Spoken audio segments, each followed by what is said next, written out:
And as I just said, what is your overview of Nigeria's performances at the just concluded AFCON? Well, thank you for having me on the show. It's good to be back to Nigeria with the bronze medal.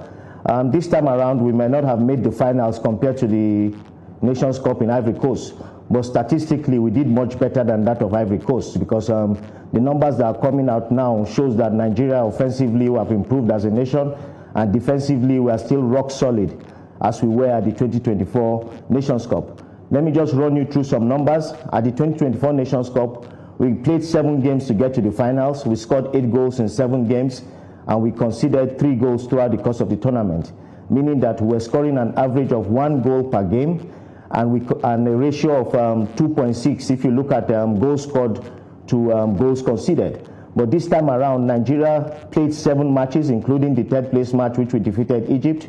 We scored 14 goals. We conceded 3 goals, meaning that on average we're scoring 2 goals per game. And if you look at the ratio of goals scored to goals conceded, meaning we're at a ratio of 3.5, which is 1 point difference compared to 2024. So significantly, our offense has improved, which was a major complaint by Nigerians that we were not scoring enough goals. But this time around, we scored the highest number of goals in the tournament of 14. Also, other statistics you should look at team-wise. We created the most chances in the tournament by creating 27 chances. Ademola Lookman had the highest number of assists. He had 4 assists. And in terms of possession, we had the highest possession ratio in the tournament, which was 66%. So I'm of the opinion that we did much better. We just need to build upon these results, and so that at the next African Cup of Nations, we stand a chance of winning the trophy. All right. Of course, improvements you mentioned have resulted in Nigeria moving up in FIFA ranking as well. Of course, can win the AFCON in 2027. What improvements do you want to see to make this possible?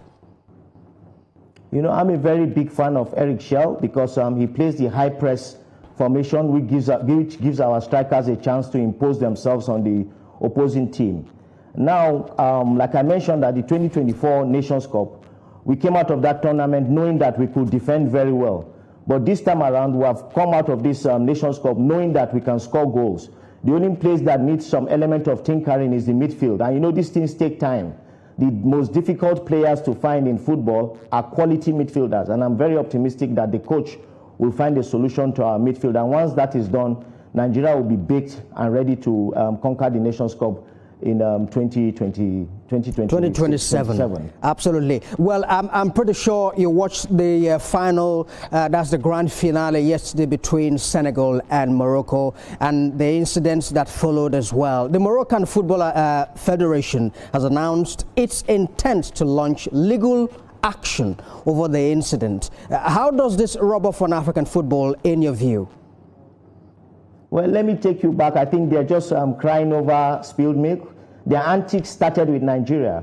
What many were not aware of was that the match against Algeria, where we defeated Algeria in the quarterfinals, that was where they laid the foundation for our loss in the semifinals. They made sure that our captain, Wilfred Ndidi, got a yellow card, which exempted him from participating in the semifinal match. They had a long-term game plan. They got Ndidi out. We got to the semifinals. We saw the antics of the referees. Fortunately for the Senegalese, they studied what transpired in the match between Nigeria and Morocco, and they prepared themselves mentally, knowing that they were not going to give the Moroccans a chance to get into the game. And that's why yesterday the Moroccans proposed, but the God of Soccer disposed. So they're saying they are going to petition. I really don't see anything coming out of the petition because they had everything they had the yam and the knife, but like I said, the God of Soccer countered their antics. So nothing is going to come out of the petition. They were a great host. They organized the world-class tournament. They just need to accept it, that there's a limit to how much antics can get you through. You know, Senegal were obviously the better team of the day, and they should just let go of it and prepare for the next Nations Cup, just as we are preparing for the next Nations Cup.